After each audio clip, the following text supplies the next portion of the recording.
Greetings and salutations. It is I, Professor Macabro, here again to regale you with Day 3 of Echo Echo Zero. Cha cha cha, babies, 80's week. Yes, indeed. And I wanted to talk about something that might surprise you, but it has a connection with a horror distributor. Yes, indeed. Professor Macabro loves animation. Yes, indeed. Horror animation, action animation, fantasy animation. He grew up in the time of Saturday morning cartoons, where you would have the likes of He-Man, Ghostbusters, Teenage Mutant Ninja Turtles, Silverhawks, Brave Star, Gem and the Holograms, and a whole bunch of cartoons that you would just wake up early on Saturdays and enjoy. But here in Mexico, in the Mexican channels, we would get Japanese animation. We would get Messenger C, we would get the original OG Dragon Ball, before it got turned into Dragon Ball Z. We got Super Campeones, which is a soccer anime. We got Slam Dunk. We got Sailor Moon. We got Magic Knight Reinhardt. We got, for a while, we got Slayers. We got a whole bunch of cool. Robotech is another one we got. And here in Mexico, it wasn't censored, so you would see a lot of the stuff that maybe in the U.S. would get cut. And I loved Japanese animation. I love American animation, but Japanese animation, even compared to stuff like the stuff that Disney was doing, just looked more vibrant, more action-y. Even though they did take shortcuts like a lot of American or overseas produced animation, Japanese animation might have a still figure and then just add action lines to mimic the effect of actual movement. But it had a distinct style that I really like. And of course, later on, we had the boom of anime with Ninja Scroll, Akira, Grave of the Fireflies, Ghost in the Shell. Just really a whole explosion of amazing art. And I wanted to showcase that for something that came out in the 80s. 1988, I believe this came out. But of course, it had 2 years prior of production. And the reason I mentioned the horror connection is that the movie that I'm going to talk about is My Neighbor Totoro. Yes, indeed. And for a while, a lot of people might know this, a lot of people might not, Troma actually released and had some releases of My Neighbor Totoro on VHS, I'm sorry. Yes, indeed. They did it not under the Troma banner. They had a subdivision that released My Neighbor Totoro with its own dub, if I remember right. And but yeah, Troma had a hand in releasing My Neighbor Totoro. Before I think Fox also had distribution rights in the U.S. for My Neighbor Totoro before losing, both Troma and Fox losing it. And Disney swooped in and had it for a while, because I don't think they have the distribution rights of Studio Ghibli anymore. At least the recent Blu-ray that I got for My Neighbor Totoro doesn't have the Disney logo, so I don't know what happened there. But yes, Troma had released My Neighbor Totoro at some point in time, and I think I have the first release of Fox of My Neighbor Totoro, but I really do wish I could get the VHS that Troma released just to have it. Because My Neighbor Totoro, I have in different releases. I have that Fox one, if I remember right. I have the Disney DVD. I have the other Blu-ray that no longer has the Disney logo. Because I really liked it. Yes, indeed. If I remember right, the very first time I came across Studio Ghibli was with Grave of the Fireflies. And let me tell you, if you really want to bum out your day and just need a stiff drink afterwards, watch Grave of the Fireflies, and you'll be bummed out the whole day.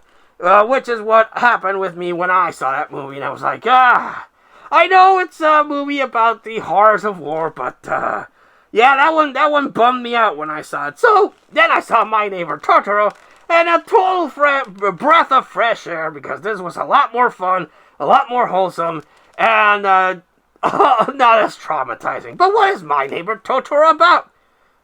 Don't know. It stars these two little sisters whose mom has movie sick mom syndrome, where the mom has this disease and she has to go away to a hospital or a special institution, and the two sisters are living with their dad in this cabin. And the two sisters encounter Totoro, which is this raccoon-looking thing, which is actually some Japanese mythology. They do have this kind of creature, whose name I forget, but it is this raccoon creature that is a myth of Japan. And they go on whimsical adventures with this thing, and they encounter a cat bus, which is exactly what it sounds like. It's a bus, but it's a living cat, so its skin kind of opens up, and they go in, and they go on another adventure.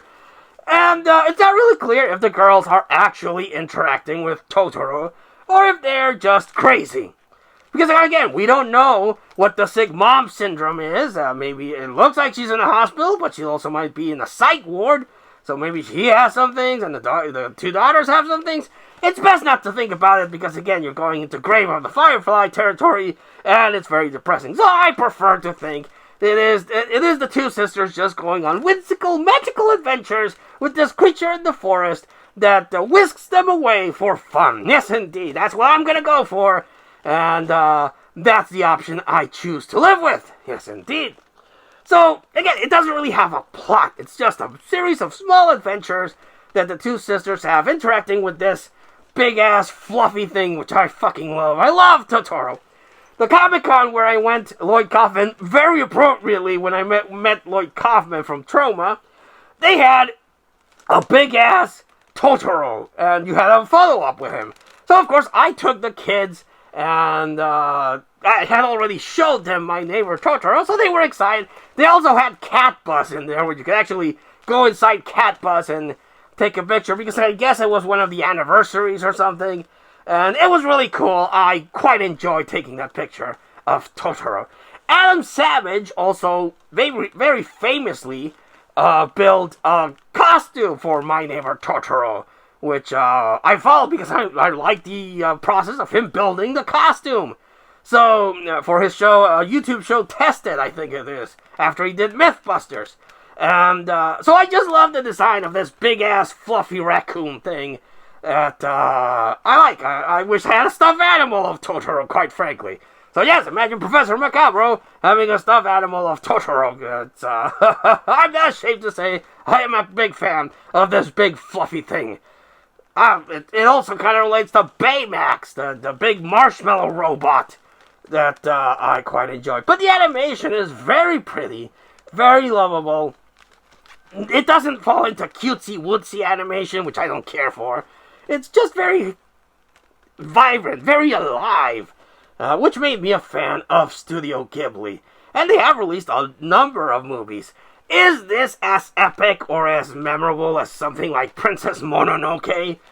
Well, no, that is an epic fantasy. This is, again, a smaller slice of life story, which I personally quite enjoy a lot. So I wanted to share and introduce My Neighbor Totoro to someone that might not know about it and might be interested in just giving it a chance. If you like Japanese animation, you're gonna like Totoro, but don't expect an epic, ground-shaking story or a depressing downer movie like Grave of the Fireflies. This falls in the middle, and I like it. I like it a lot. So I highly recommend My Neighbor Totoro.